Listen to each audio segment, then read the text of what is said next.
Me and Jim are here too. Trying to help the bishop. Well, you should be there.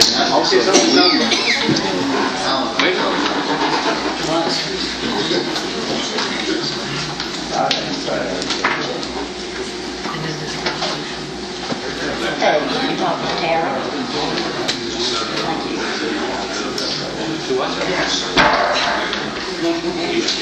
Yes, very well. He just said,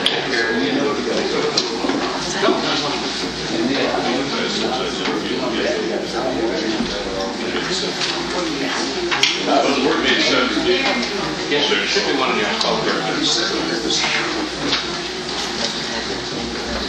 Hey.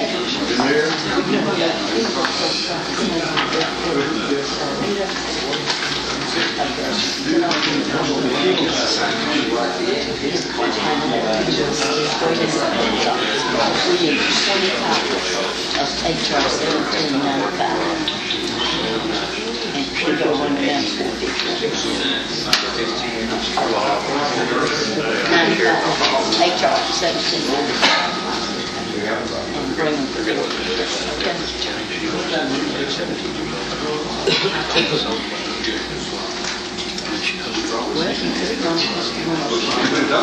Well, you could run. Yeah, that'd be good. All right. Okay, bye.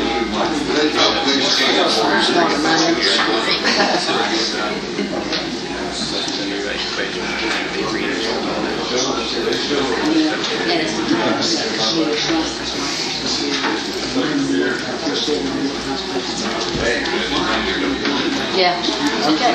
In other words, what you're telling me is to make me go. Okay. Well, we can say it here, but it's unplanted. But as long as my soul one conservation, we can just get it. Exactly right.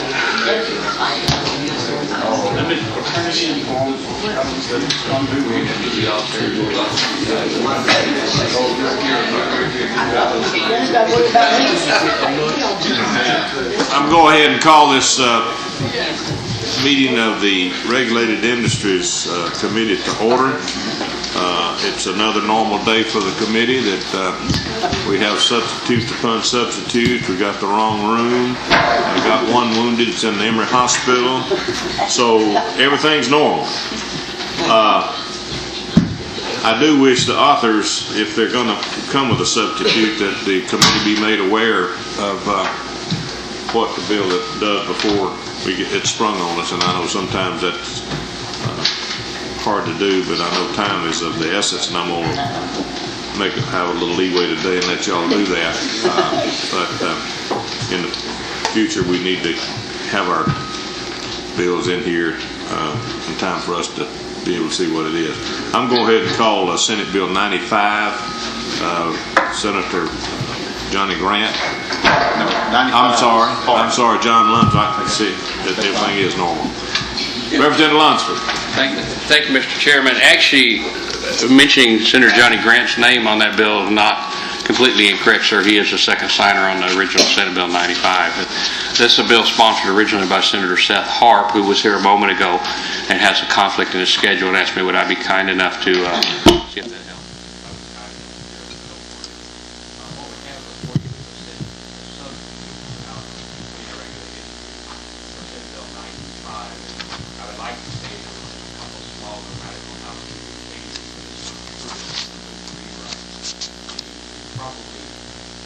What you'll find is during the interim between last session and this session, the University of Georgia Urban Agriculture Department Richmond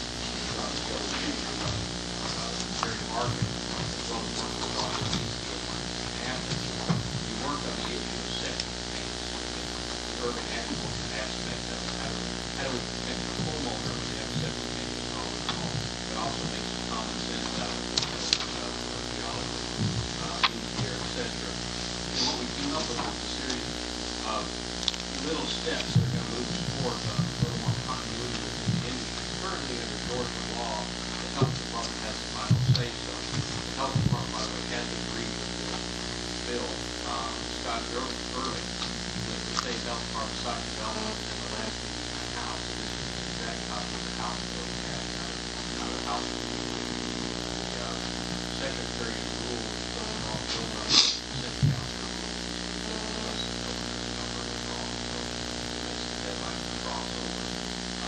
What you'll find is we've done several things here that are pretty significant.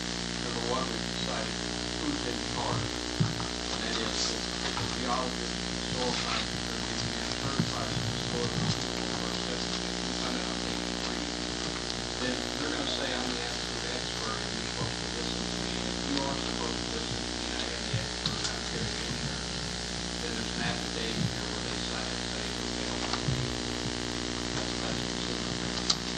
Currently, homeowners purchasing a home, system fail, they go to the building, one inspector, septic tank installer, once inspector, geologist, or engineer, and myself, or whether my fault. So still clearly decides who's at fault. It also creates a licensing. Think so. It also creates a licensing procedure by saying, if you are going to be the expert, here's the criteria that you're going to fall behind. Education requirements,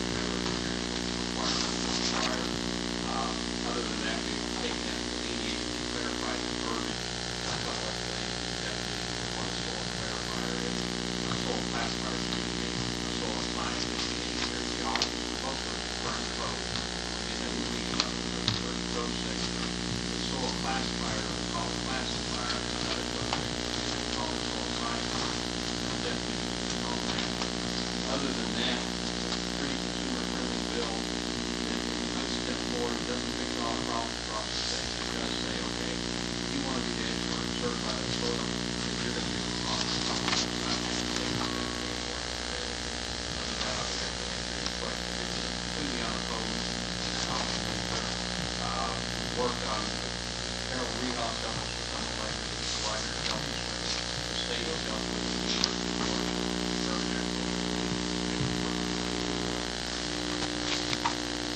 Any questions, members of the committee? Representative Freeman?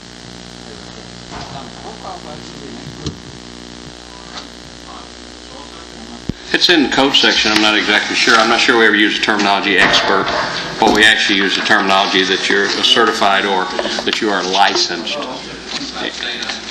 by the state, yes, sir. And part of it has to do with educational requirements as well as at the same time it could do a job with your actual vocational tenure working under, say, a licensed or certified soil scientist. Any other questions, any members of the committee? I've got a couple of representatives, John. Where you struck the identity of the soil classifier, Yes, sir. did we redefine that? I don't find it anywhere. Does this affidavit supplant for that identification classifier? Well, I think what we've done is said soil classifier is now going to be called a soil scientist. Yes, sir. Because we're trying to bring some continuity to the code section. Yes, sir. That's on page 5, line 7, and you'll see the board meets the state licensing board for professional soil scientists, and that's where we begin the new licensing procedure to put them into the same license.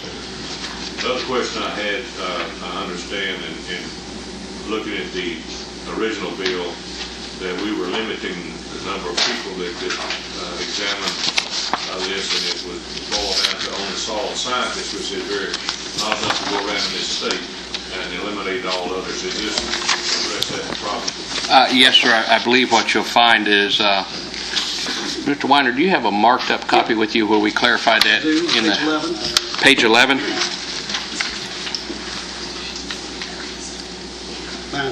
I'll begin on line 29. This one is.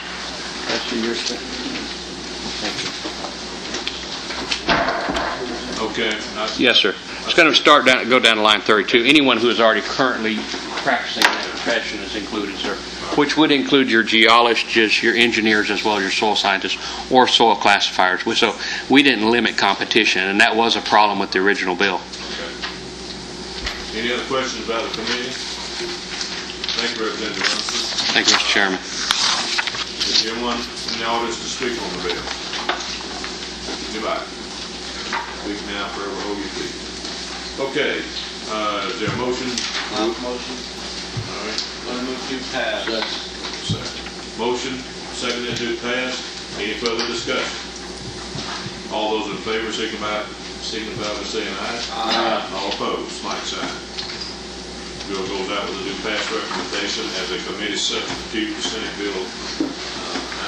Thank you, Mr. Chairman. Members of the See committee. what happens when you see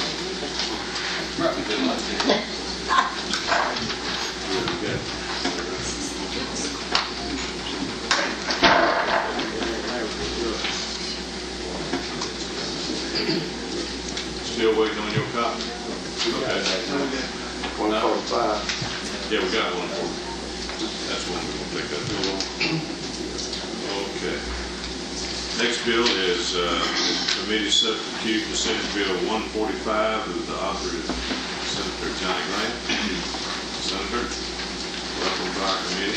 Thank you, Mr. Chairman.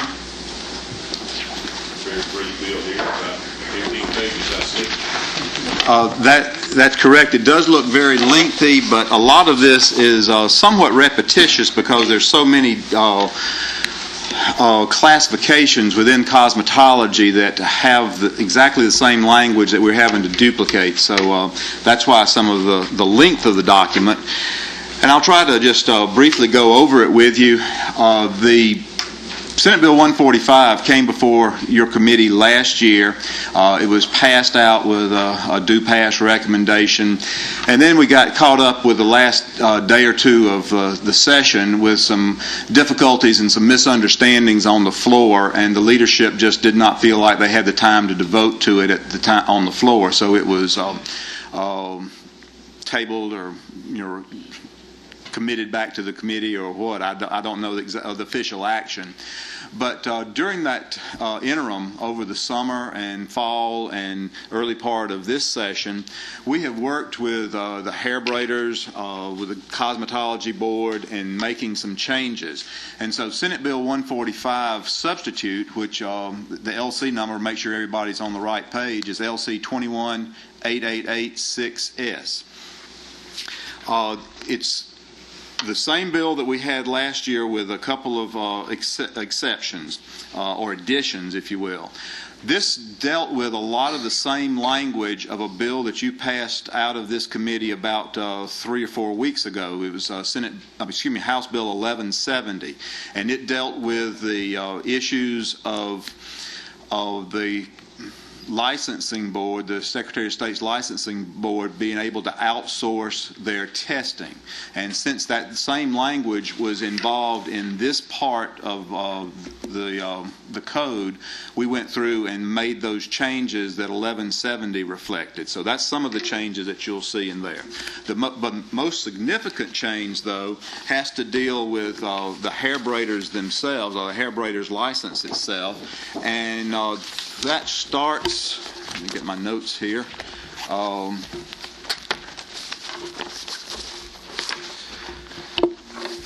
That should start on page 5 of your document.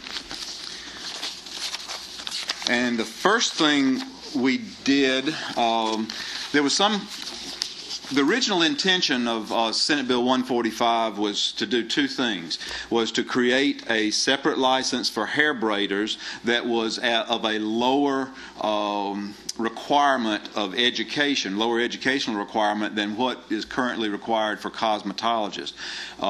Under current Georgia code, if someone is going to practice hair braiding legally, they have to have a master cosmetology license that requires 1,500 hours of instruction. Some of you may have seen Georgia Public Policy Foundation and other groups that have said that the hair braiders actually have to have more instruction than someone that's going to be a police officer or a security guard. So this is something that we did want to try to address, because we do want to make this business friendly. We want to make it easier for somebody to go into the profession of hair braiding, but we want to make sure that the public is protected in the way of sanitation and other issues.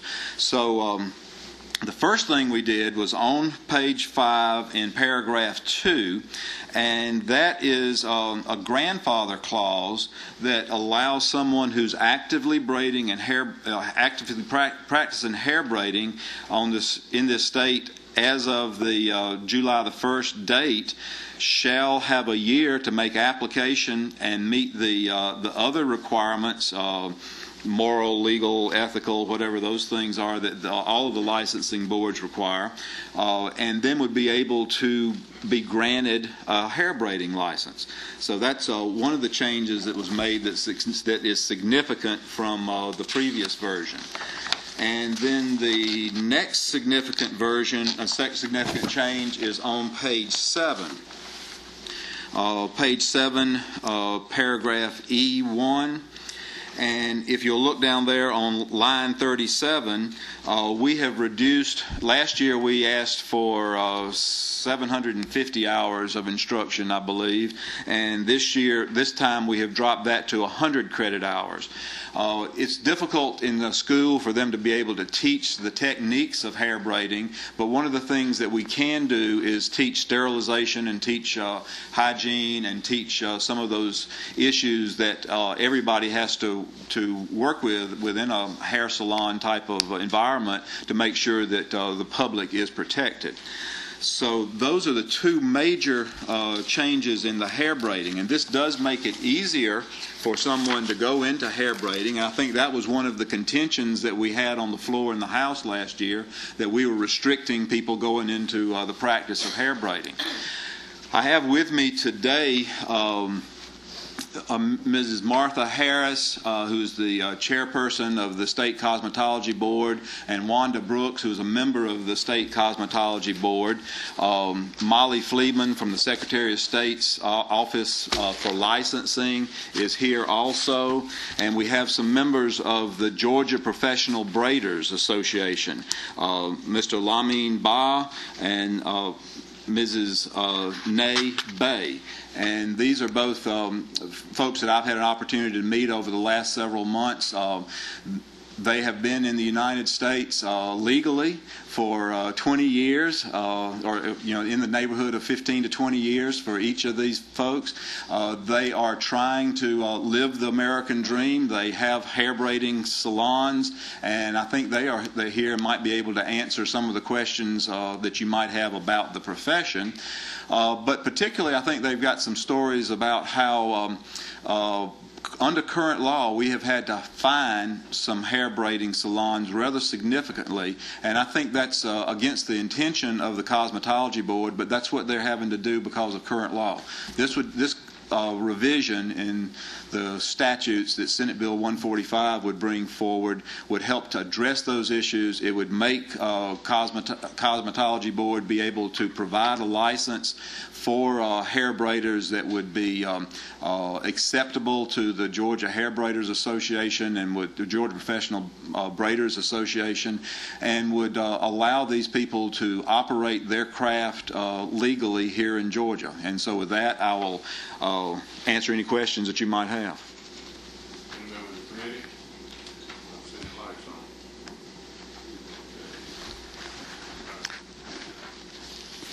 And I think a couple of these people do wish to speak. Well, Sir, I just had one question on anybody else. Page 737, we talk about good moral character. It seems like most licensing people use specific words like convicted felon or that's such arbitrary capricious. I don't know if other agencies. that's the language that is currently in the code for the other licenses under cosmetology, and so we just copied that same language, and when we were creating the specification of hair braiders and also hair design. One question. Senator, does this prohibit a family braiding their children's hair or anything within the family itself? No, sir. Not in any way does it. This is just professional hair braiders. Someone's opening up a salon and receiving money in exchange for their services in a professional manner. But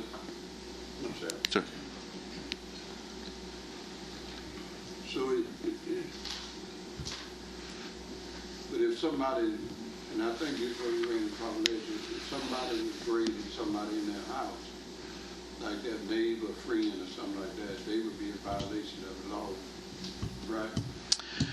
I might have to refer that to someone either from the Cosmetology Board or the Secretary of State's licensing board. Is how I think it's probably it may be depending on the volume that person does. If it's a casual thing that somebody does, and I don't know that there's going to be any way that they can enforce that. But if it's a regular thing, then they may be in violation of some Georgia code. Or is that if money is exchanged? If someone's doing it for free, my understanding is that this would not cover them. But I'm just saying that in the home where someone who, most people believe that braiding is about God-given talent, and they folks that know how to braid somebody's hair. The real bottom line is sanity. That they're being, it's used as sanitary methods when they braided people's hair. Folks believe that because there's no oil or no water or nothing like that involved, that we shouldn't regulate. There was some arguments on the floor about no chemicals being used in braiding. And I like to just hear from folks who are in the business. Well, Representative Dean, I think you're absolutely right in most cases, but there are a number of diseases of the scalp that are transmittable that we need to make sure that hygiene conditions are met and sanitation is taking place. I believe your wife operates the salon, and I think she operates it in a very good and lawful manner, and I think that's what we're after, is making sure that we protect the public when someone is offering their services to the public for remuneration. We want to make sure that those people are the public is protected when they go to someone, and that's why the licensing is being requested. But what you mentioned about being a God-given talent is what we're trying to address with the lower hours for someone going into the profession in the future, and the ability to someone to be grandfathered into that profession if they're currently practicing it. We want to make sure that those sanitation conditions are understood and met, but we're in no way trying to restrict someone from being able to braid hair. Any other questions, committee? Okay, push your button. I did, someone's working on it, Mr. Chairman. I had trouble with that. Let's try that one. Can you direct me to the pertinent section in this bill where it sets out where this occupation can be performed? In other words, is there a requirement in the law anywhere that says you have to be in a shop of a certain size or certain equipment or anything like that? That's where you have a commercial lease or space like that. I mean, you can operate this in your business if the zoning ordinances don't prohibit it, can't you? That's what I understand. I'm not sure if there's another section of the code that is an umbrella portion of the code that covers any location requirements, but I would think that those location restrictions would be strictly zoning ordinances that a local community would have. And maybe That's correct. That's correct. So how do the regulators then police the compliance with the terms of the law? Do they have to, if I don't have a business license, for instance, is that how they operate? Do they work off the business license to make inspections and that sort of thing, or do they even do that?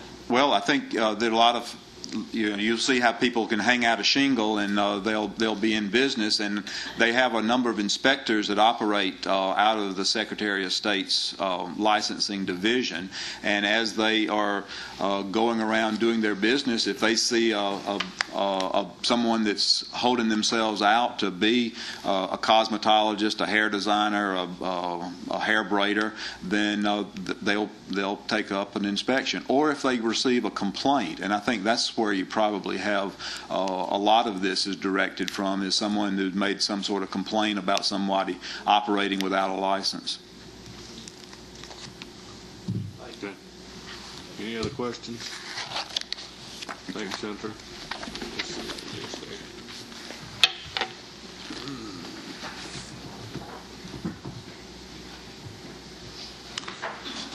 Is there anyone in the audience that would like to speak in opposition to this bill? I'm trying to save a little time. If the popularity is there to pass it, I don't want anybody to get up and jeopardize the fact that maybe the committee right now would like to go ahead and pass this bill. But does anyone like to speak specifically? I know someone out there. You? They're fine. They're fine. Miss Ember? Is it Miss Ember? Who's the cosmetology board? That's Mrs. Harris, and she's in support of the bill. Oh, I mean, she's not here though. I No, can't Mrs. look. Harris Okay. is Ms. Martha Harris. Yeah. She's in the red. Would you like to address it in a brief? You're fine with it? Good. Okay, everybody's fine with it. Okay, nobody's in opposition. I hear a motion. Move to pass. Is second. Second. Any further discussion? I wanted, Mr. Chairman, I did want somebody to answer the question about, Let's get one up there. well, I wanted to answer the question about somebody breathing in a home. I can try. Okay, come. And how do you regulate that? Because that is what some members was afraid of.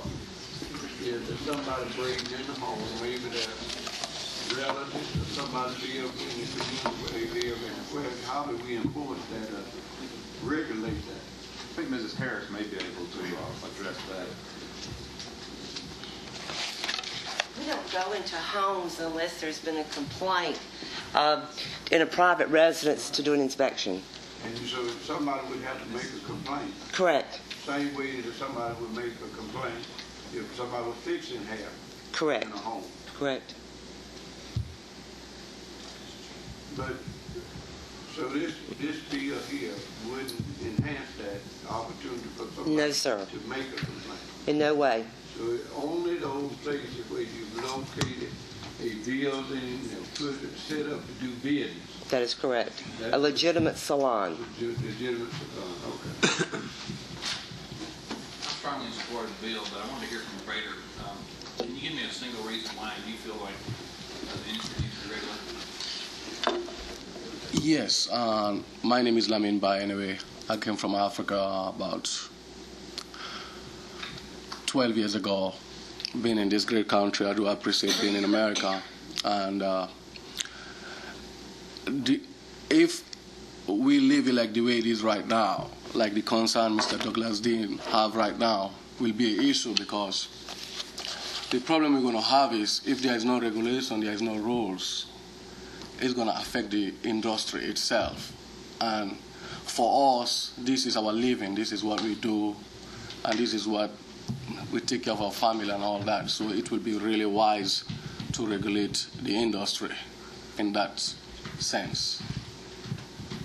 Talk to them about the sanitary problem that you see as a owner of a grading place that where other people might be doing it and not doing the same thing you do. Walk through the process of grading. So maybe Yeah, let me walk through a little bit. I might, You better grow some more of it. well, they can feel in on that too. Braiding is an African culture. Yeah. Our ancestors have been braiding. Kids that even my auntie's kid, they can braid. They can just get up and braid just by looking at people braiding. And in Africa, we don't get paid that much for braiding. So the Africans who came to America, we found out this is an opportunity to make a living, get a piece of the American dream, and abide by the rules, pay taxes. So they started in New York, I believe, started braiding and all that. And now we get to a point, it's an industry that we are trying to regulate so our children and our great-grandchildren can survive in this business. And the way it is right now, if they come to a braid shop, you are braiding, they fine you $500. Like mine, I've been fined $7,500. And I even called my landlord. I wanted to break my lease because I cannot be in business. In braiding, it takes like 8 hours just to braid. And most times, 2 people have to braid one hair because people don't want to stay too long. So if the cosmetology come in there, they see 2 people braiding the same hair, they're going to charge you $1,000. And you making $100 in this braid. So even this week, I got a complaint because I'm the president of an organization. Somebody just got fined last week for $2,500. And she was about to break her lease, and I told her we are trying to work with the committee and the Congress and the Senate to see how we can make it better. The intentions are good, but if it is the way it is right now, most of us will be out of business. But I guess the problem, Chairman, I guess the problem has is that the argument was made on the floor of the House. Yes, sir. Why is the department coming into your shop, period, since you don't use no chemicals, you don't use nothing that relates to what a person needs to be trained for, who is a cosmetologist, that your skill is a God-given skill, that your children, like you said, your sister, your children, could look at somebody and learn how to braid. And so the question in legislative minds is, why are we regulating you all anyway? You could do this business without the state interfering anyway. Well, before we start working with Senator Johnny Grant, which he's been really great, thank you so much, we really appreciate you. We thought about what you were saying. We was really concerned is like, why they do have to regulate our industry? But looking at the bill, the way it is, and we are willing to work with the state board, it will be wise for us to do that to protect the industry. If we don't, it's going to be a time there will be braid shop every corner. Anybody will just go, I want to open a braid shop. And if they do, there will be no ethic in it. So everybody will be just doing it, and the concern that we're going to have is there will be no rules.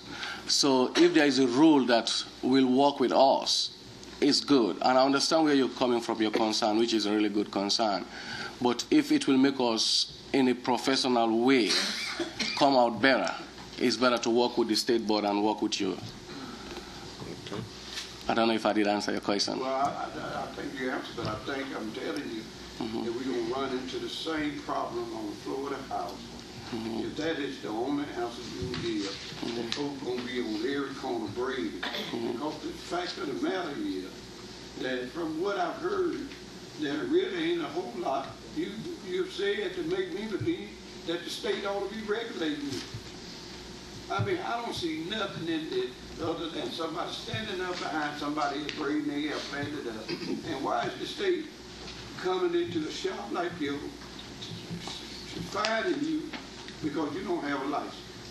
Because we don't have nothing in the law right now that say they ought to be doing that. Well, we've been fined for a while. I believe the Georgia Breeders Association have been fined our members pretty much around $30,000 to $40,000 from the time they started doing this. Mr. Chairman, I can vote for this legislation. The only reason I would vote for this legislation is to stop the firing.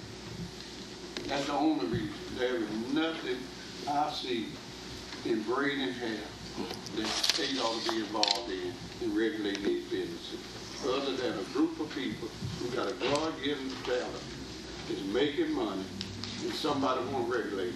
That's all I mean, and you know, so I don't know how, and I'm serious to the author, I don't know how this bill is going to come out on the House, of the floor of the House, because we've got to find a better reason to regulate these people who are using their God-given talent and making money off of it. I think he said himself that it adds a level of professionalism, which gives them more credit and discredits people that doesn't get ready to come. But I'm just telling you that. Okay, let's get on. I think my good friend Representative Mitchell has arrived on the scene, and he's got a question. Thank you, Mr. Chair, and I apologize for being late. Some pressing matters with constituents called, and and we dealt with them as quickly as we possibly could. But I think it is fortuitous that I get here at this time. I for one, want to applaud the senator for bringing this legislation forward. I believe it adds a level of professionalism to this industry, if you would. And I will also say that with the elaborateness that is going on with the braiding of hair now, there may be some issues concerned with how the hair is braided that the state ought to be concerned with. I will say that they're perhaps being fined because so much of what they do closely mirrors cosmetology, that this is probably in the best interest of the profession, and certainly in the best interest of some unsuspecting consumer.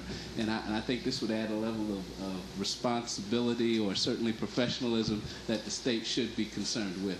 So I applaud the senator for bringing it forward, and certainly the industry for wishing to have themselves brought to a more professional standard. And I understand there's already a motion and a second, and whenever it's appropriate to call for the question, Mr. Chairman. I think it's pretty well been expressed. I think the number one argument that the chairman observes is that they want to be regulated, and I think that has a lot to do. A lot of people don't want that to happen, but when the people that do it request it, I think it sends a strong signal you would like to be regulated. Any further discussion? Okay, we have a motion and a second. All those in favor, say aye. Aye. Any opposed? Bill passes out. Committee substitute to Senate Bill 145 is a do pass recommendation. Okay, Representative Jameson. I appreciate your patience. Well, I appreciate your patience in getting the copies of it, Mr. Jackson.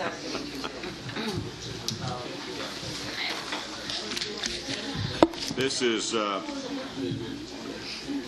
House Resolution 1795. 1795, Yeah. authored by Representative Drenner, and unfortunately she has had an accident.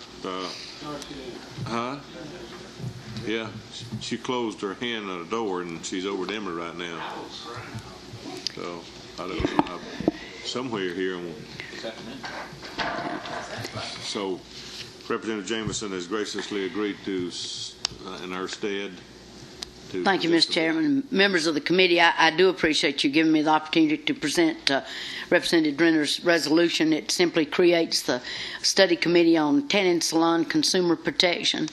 The resolution, as almost every resolution does, sets forth the need and the effect that dermatologists have determined that tanning beds have on the skin, and often resulting in cancer. The resolution calls for a limit of 5 days unless more days are approved, and of course limits the reimbursement for the expense to an appropriation from the House of Representatives. And on the bottom of page 2, I believe, we're asking for a change where it says the governor shall appoint 2 members. Actually, there will be 6 members of the study committee. 4 members will be from the House of Representatives as members, and the other 2 members, now where it says the governor shall appoint 2 members, actually the speaker will appoint the additional 2 members, one of whom will be a certified dermatologist and the other a tanning salon owner. That language, rather than the governor appointing, we ask that that language be changed, that the speaker will appoint. On all the members? Yes, sir. Okay. All righty. This is a study committee request. Any questions from the members of the committee? Representative Freeman. Representative Jameson, thanks for presenting this for Representative Jenner. I'm sorry she's not here. I really want to say to her, and I hope you'll say to her, my apologies if my motion to the table the other day came across in any way personal, because it was mine. I felt that we did need to study this. I'm glad that she's brought this resolution back. I think that all the minds have come together on this legislation. I'm very glad that what she's doing today. So I've already expressed to her personally, but publicly I want to say if it came across any other way, and just go the idea of regulating herself and how she's going to regulate. My apologies to her. I'm sure she understood that, Representative Freeman. Chairman, I move to pass. All right, there's a move in second. Mr. Chairman, I think there's someone else here that would like to speak before we do that. Well, I think it's going to be a study committee that there'll be a lot of folks probably be talking about this, and you'll have ample opportunity to present yourself to the study committee. I agree. I just want to make one request, and it'll be very brief. All right, I'll let you make one request. My only request is, and I support the changes to the appointment section of the Okay. bill. My only request is that instead of having a tanning salon owner, that we have a representative from the tanning industry. And in that way, if we have difficulty getting someone that is actually a tanning salon owner, perhaps we could have someone from the Indoor Tanning Association come in and participate. A tanning salon operator. A representative of the tanning industry. Can you get that down? I agree. Well, not exactly. If you look at the way this says, it's going to be up to 6 people, 4 house members, and then dermatologist and tanning salon owner. That pretty much locks them all down. Well, if I might add, if it's somebody from the tanning industry, it could be a tanning salon owner if the speaker chose to make it that. They're part of the tanning industry. Yes, ma'am, you're correct. Yeah. Okay. I have no objection to changing the language and a representative from the tanning industry, if that answers the concern. So I think the amendment probably should read that composed of 6 members appointed by the Speaker of the House of Representatives, 1 member representing the certified dermatologist and a tanning salon. And a representative from the tanning industry. Okay. I have no problem with that, and I'm sure she wouldn't. All right. Okay. We got a motion, a second. Any other further discussion? All those in favor say... Yeah. Okay, any objection to the amendment? No. Okay, hearing none, it's adopted. So we're going to be discussing the committee substitute to House Resolution 1795. Any other discussion? All those in favor say aye. Aye. Any opposed? Goes down with the due pass. Thank you, Mr. Chairman, members of the Thank you, committee. Representative Jameson. It's gone.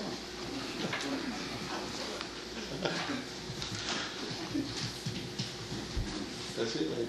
That concludes our agenda, and I declare the committee meeting adjourned.